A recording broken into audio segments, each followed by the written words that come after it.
It was 3 days before Christmas, and Jonathan was feeling rotten. He wanted so much for his family to do something together. Last Christmas, his mom had been in the hospital. Jonathan remembered how hard it had been. He had felt lonely and afraid at Christmas, a time when he usually felt happy. But sometimes Jonathan felt afraid again, just like last year. And when he had tried to tell everybody how he felt, nobody seemed to have time to listen. But Jonathan had a plan. He had hoped that it would work. He checked the big brown bag to make sure he had everything: a package of popcorn, already popped, 4 packets of hot chocolate mix, cups and napkins, and 4 long red candles, everything he needed for a great party, if only his family would come. Jonathan hurried toward the kitchen. Mom will love my surprise, he thought. The smell of warm cinnamon cookies reached his nose. His mother smiled and handed Jonathan one to taste test. Then she continued mixing butter and sugar in a big wooden bowl. Jonathan ate the cookie quickly, then waved the brown bag he was carrying and said, "Mom, I've got a surprise for the whole family. Come into the living room and I'll show you. It's the neatest idea for Christmas." "Jonathan, your timing is off," his mom said. "Right now I'm up to my elbows in flour, and the only thing I can think about is getting these cookies done in time for the Christmas cookie exchange. We can talk later." Jonathan was disappointed, but he tried to be cheerful. "Sure, Mom, I'll find Dad and tell him about it." His mom smiled, handed him 2 more cookies. "One for Dad," she said. Jonathan whistled as he headed for the living room, where his dad was struggling to separate strings of lights, Christmas lights, that is. As Jonathan walked in, his dad grinned and stopped for a moment to eat the cookie Jonathan handed him. "Jonathan, could you grab this end and hang on to it for a minute?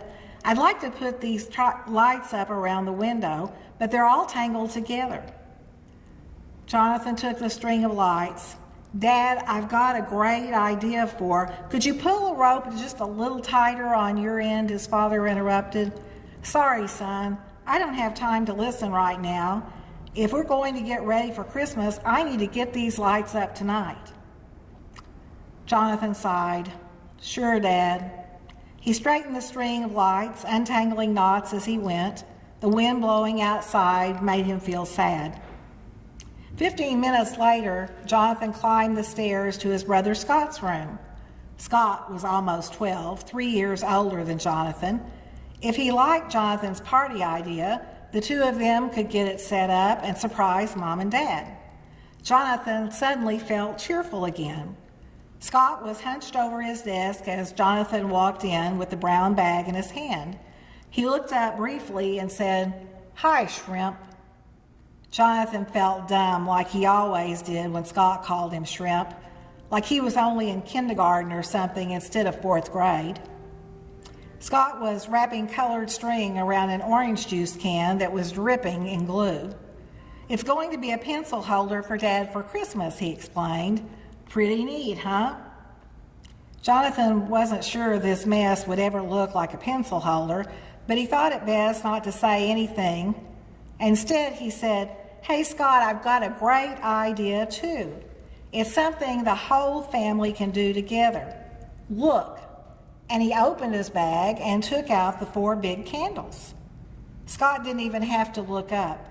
"Oh, come on, Jonathan. You always have such weird ideas. Everybody's getting ready for Christmas. We don't have time for your dumb games." Jonathan felt awful. He was afraid he might start to cry. In fact, if Scott would really tease him, if he did, Jonathan knew that he would just go ahead and head for the door. Scott called after him, "Hey, Jonathan, I was just kidding. Want to help with the pencil holder? It can be from both of us." But Jonathan knew those tears were ready to pop out at any minute. He took his brown bag and headed back downstairs. By now, the wind was really whipping around the house. He could hear the big trees in the backyard creaking in the wind, and the sound made him feel nervous. He went into the living room and sat down by the fire. It was almost out because everyone was too busy to keep it going. That was the trouble. Everyone was too busy. He watched out the front window for a few minutes, and now the snow was so thick he couldn't hardly see the house across the street. The wind was blowing so hard that the little trees in the front yard were bent almost double. Just then, without any warning, all the lights in the house went out. All was silent.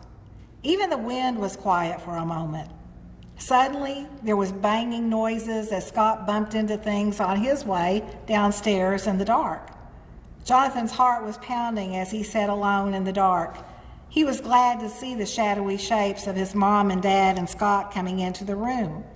His dad sounded cross. "Don't we have any candles in this house? I can't see a thing." Jonathan had a wonderful idea. "Sure, Dad, I have some right here. This is what I wanted to tell you all about." "About candles?" His dad sounded puzzled. "The candles are part of it. It's a party. Just for our family. My teacher told us about it. He said it's a custom in some families. When we light the candles, we're supposed to think of one thing that we really like about the person sitting next to us and tell it to them." Jonathan wasn't sure what to do next. He wanted so much for them to understand. He dug for the matches and lit one candle, and then he said, "I've got popcorn and hot chocolate too, so it can be a real party." For a few minutes, everyone was quiet. Jonathan wondered what they were thinking. They probably thought that this was a dumb idea too. All of his ideas were dumb, they thought. He wished he hadn't even said anything. Just then, his father spoke. "That's a great idea, son. I think maybe the rest of us have been missing the point. Last year, Mom was sick, and we couldn't have the kind of family Christmas that we wanted. This year, we're together again, but we've all been rushing around doing things instead of making time for each other.